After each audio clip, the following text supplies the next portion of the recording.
Welcome back to episode 4 of building a Grandmaster level framework. Today we're gonna jump into our sniper counter and we're gonna make use of it. So first thing I want to do is clean this up a little bit because this kind of connection is messy. What I'm gonna do is copy these two nodes because those two are all that I need to reset the counter. We're gonna do this.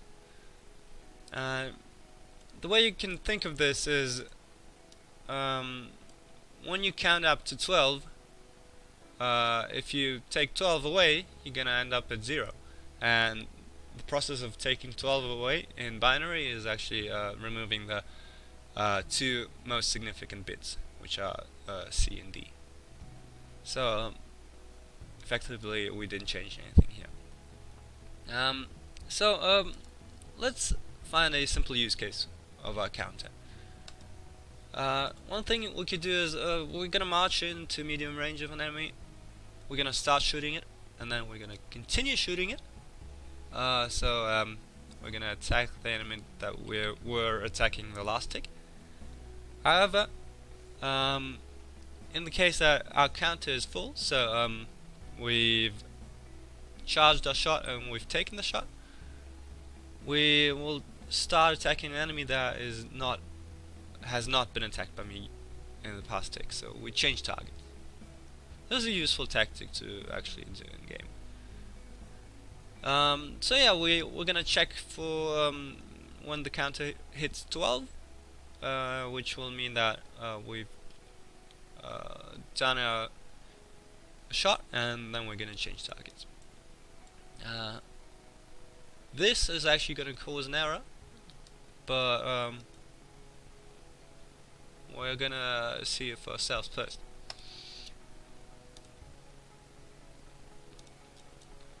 So here we go, we start charging, counter's counting up, and what you can see here is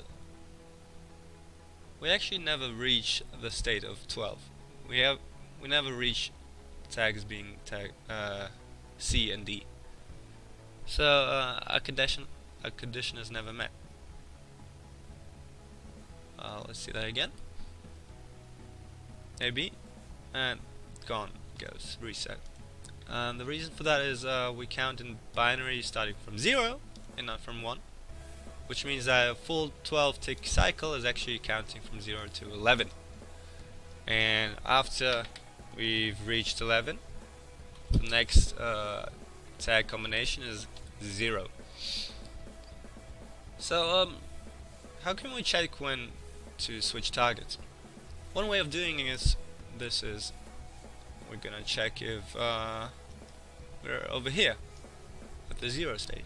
Problem with that is it's not clear if we're at this 0 or actually at the start of our aiming, and this can be a problem, which absolutely solvable probably with another tag, but I think I came up with a little cleaner solution. And the thing I do is I actually do count to 12. So I keep the counter running for one additional tick.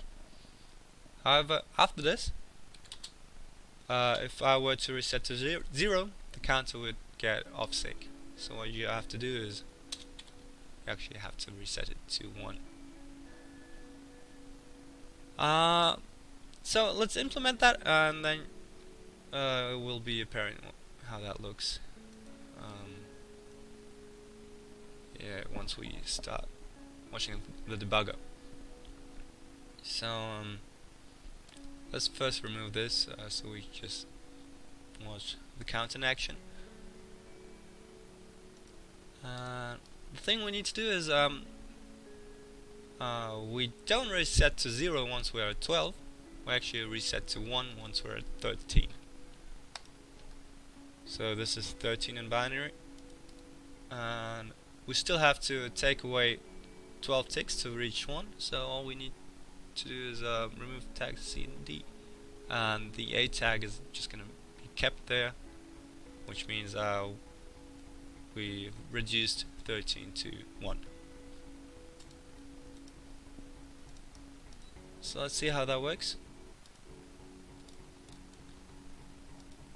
As you can see, shot was taken and we're at the C and D state, and now will be a good time to switch targets. Enemy's already been hit here. Let's do one more. Shot and switch. Right. So we'll go back over here. We change this, and this should work, right?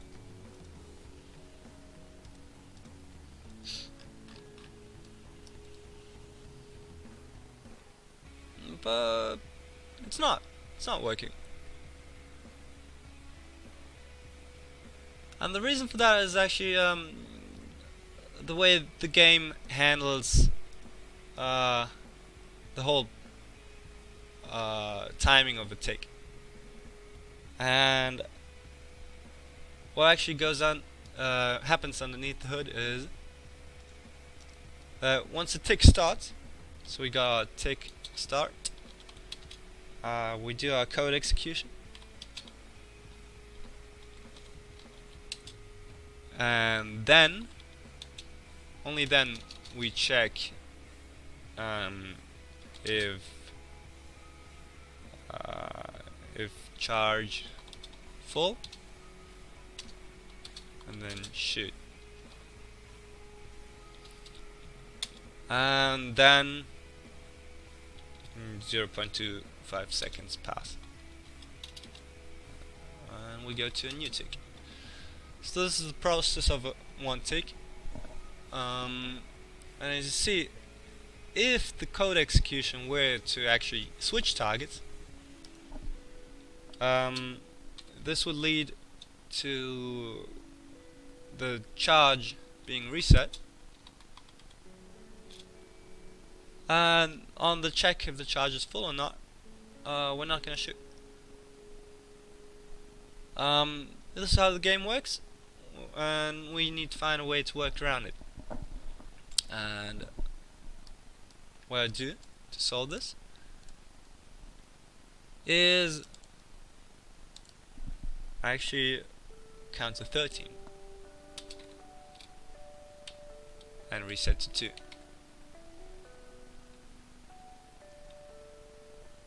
And the moment I want to change the target is not going to be here, but here. So I actually have to wait one additional tick, even though this tick is going to be spent charging the next shot if I hadn't switched the target. I still have to wait it out, and only then I can change the target.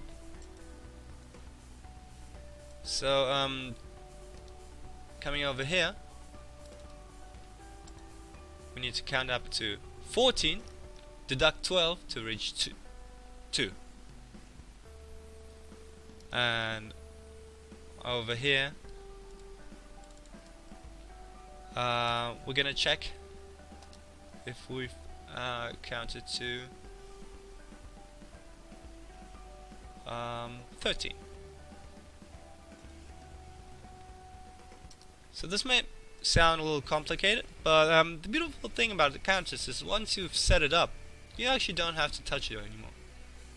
So this whole counter, this is done.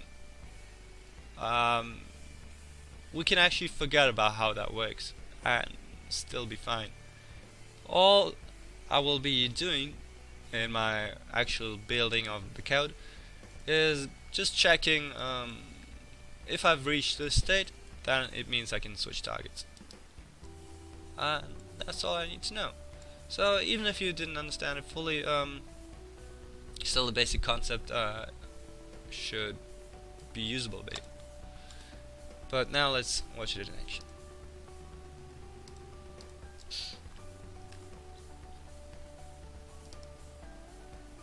So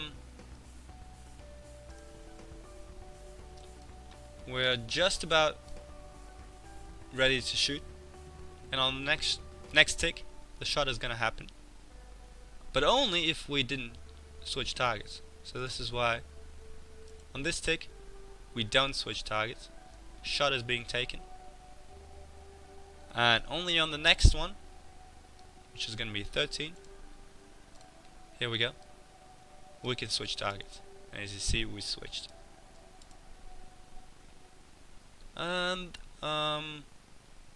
since we're not targeting an enemy that is not tagged E, the counter should reset to not 2, as it would if we came to this step, but instead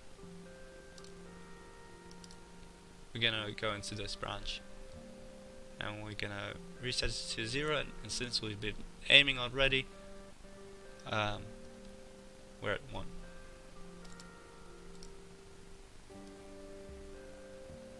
So there you go. Our sniper is switching targets every time a shot is being taken,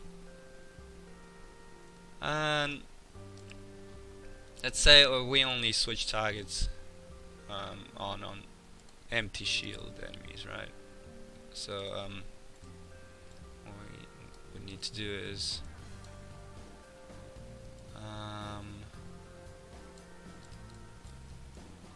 I guess what we could do is just add another node over here with higher priority, which is gonna attack all enemies that are not empty shield. This way we can see the counter proceed to count. Normally, if the enemy wasn't changed,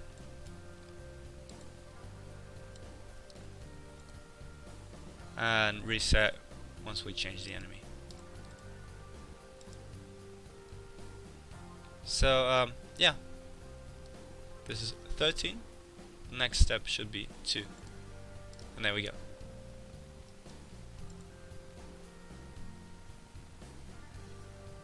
And we switched.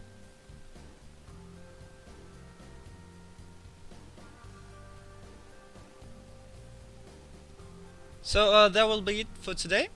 Next episode, we're gonna incorporate our assaults into the game, and they're actually also gonna make use of our sniper timer. So hope to see you next time.